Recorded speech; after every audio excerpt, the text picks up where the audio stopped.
Hey everyone, I'm Dr. Anthony Evans. I'm a physical therapist and TPI certified golf performance specialist. What I do is I help golfers fix their pain, move better, and hit it further. Everything you see on this channel is going to be rooted in how the body actually works and how it connects to the golf swing to improve your golf game.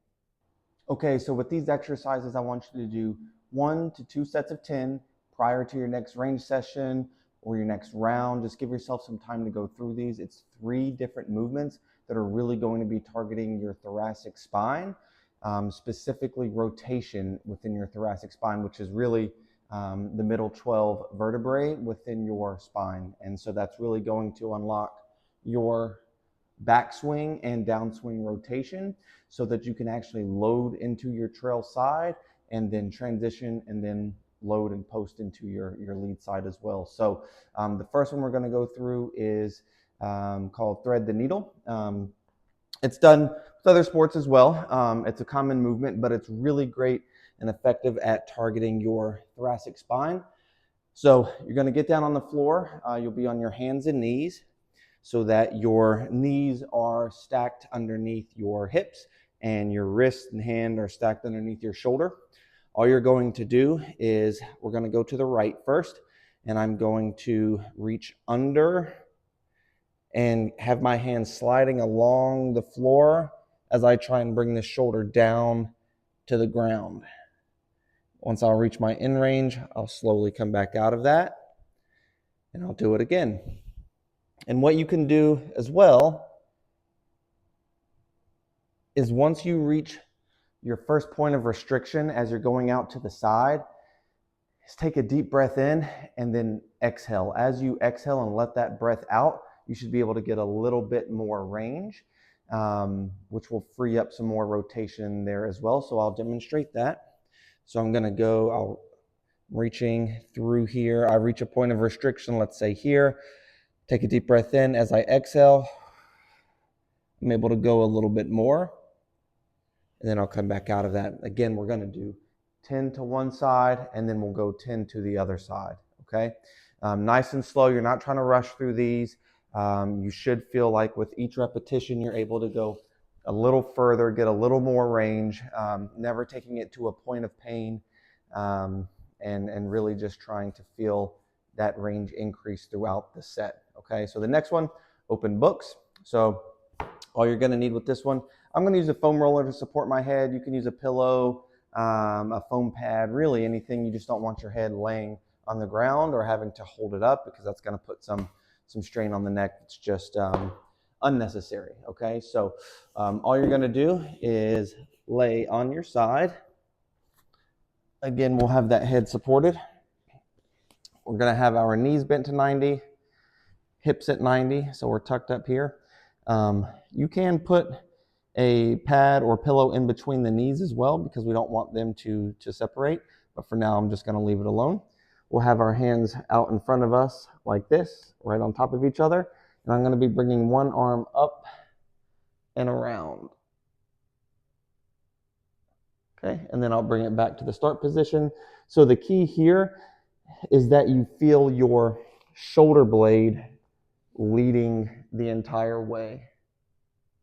Okay, so what I don't want is for your arm to be the only thing that moves, right? So this is just my arm moving. You can see my hand and my shoulder, they've gotten beyond my rib cage here. So you want to feel like your rib cage and your shoulder blade, they are leading the charge. And it's not until the very end that hand reaches the ground. And so both directions, you want to feel like you're going, at a slow pace. And you can use the same technique of when you reach that first point of restriction, let's say it's here, take a deep breath in, and as you exhale, you can go ahead and get more range. And then you'll come back to the start position. And again, our goal with the lower body is to keep that stationary. So what I don't want is to have the knee open up or to have both knees raise and go there, because then we're starting to use other segments of our body to create that rotation where we're trying to just isolate the thoracic piece of it. So 10 repetitions per side there. Um, and again, it's targeting that thoracic rotation, which is extremely necessary. It's a pivotal piece of the golf swing to allow us to make a full unrestricted turn, both in the backswing and in the downswing. Okay, so the third movement I'm gonna set up over here, and I'm gonna show you.